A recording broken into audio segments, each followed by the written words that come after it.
हे बघ भाऊ, आपलं जीवन जे आहे हे चलत्या गाडीसारखं आहे. ते गाडी आहे, जीवन म्हणजे आपण त्यावर बसलेलो आहे. तर आपल्यासाठी कोणी थांबणार नाही ना, आपल्यासाठी कोणी साईडला होणार नाही. तर आपण आपली वाट शोधावं लागतं. आपण आपल्या हातात आपल्या गाडीचं कंट्रोल घेऊन चालावं लागतं भावा.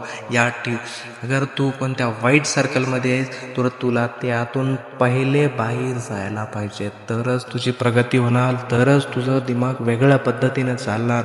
अगर तू वाईट संगतीमध्ये आहे तर तुझं चांगल्या पद्धतीनं दिमाग चालणार नाही. या ठेव. मी का सांगतोय भावा की मराठी माणूस सशक्त झाला पाहिजेत, मराठी माणूस ताकदवर झाला पाहिजेत, मराठी माणूस पैसेवान झाला पाहिजेत, मराठी माणूस बळकट झाला पाहिजेत, मराठी माणूस कुठंच आणि कोणत्याच क्षेत्रामध्ये खचून गेला नाही पाहिजेत भावा.